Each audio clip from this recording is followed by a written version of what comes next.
William Galibert, Europe Nuit. autour du monde. Autour du monde, le regard international de Didier François. Bonsoir Didier. Bonsoir. On va revenir avec vous sur cette rumeur très insistante sur les réseaux sociaux depuis ce week-end. Le calife de l'État islamique, Abou Bakr al-Baghdadi, aurait été blessé, voire tué au cours d'une opération menée en Irak par les forces de la coalition. Alors qu'est-ce qu'on sait exactement sur cette rumeur ? Eh bien, a priori, elle est fausse. Abou Bakr al-Baghdadi est bien évidemment une cible prioritaire pour les Américains, d'ailleurs comme pour tous les pays de la coalition antiterroriste, que ce soit en Irak ou en Syrie. Et il semble bien qu'il ait été raté à 2 reprises au cours des derniers mois. En revanche, il n'était pas directement visé par la dernière opération aérienne qui avait été menée ce vendredi dans la région de Mossoul, au nord de l'Irak.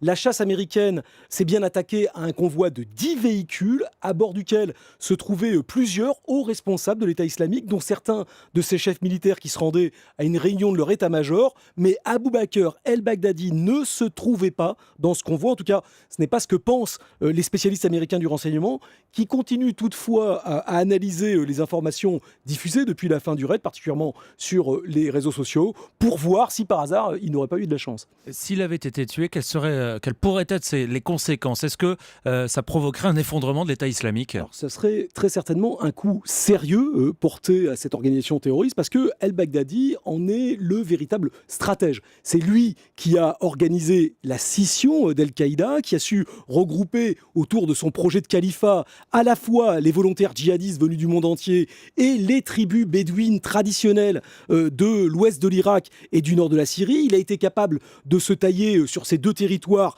un fief de taille très respectable sur lequel il a instauré une administration politico-judiciaire redoutable qui fait régner la terreur et qui liquide toute velléité d'opposition ou de révolte.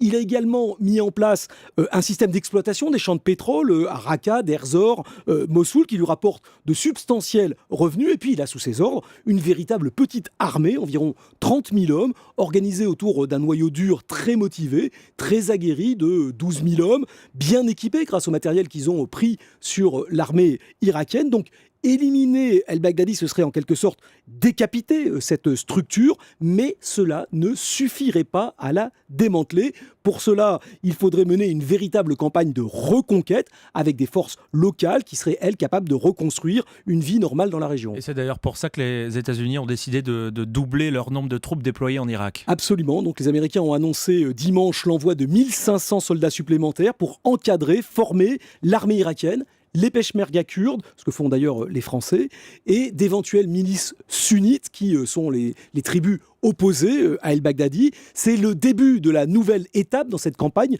lancée par la coalition internationale. La première étape, ça a été d'arrêter les conquêtes de l'État islamique. Ça a été fait avec les bombardements aériens et puis le soutien des forces spéciales aux actions locales autour de Bagdad. Au Kurdistan irakien, puis on l'a vu à Kobané, où les milices kurdes commencent à regrignoter un petit peu de territoire, mais seulement il n'est absolument pas question de s'en tenir à ce statu quo et de laisser prospérer un État islamique qui pourrait servir de base arrière au terrorisme international. Les États-Unis préparent activement la contre-offensive qu'ils espèrent pouvoir lancer au printemps 2015. Le calife Abou Bakr al-Baghdadi, cible prioritaire de la coalition en Irak. Merci Didier François. Merci.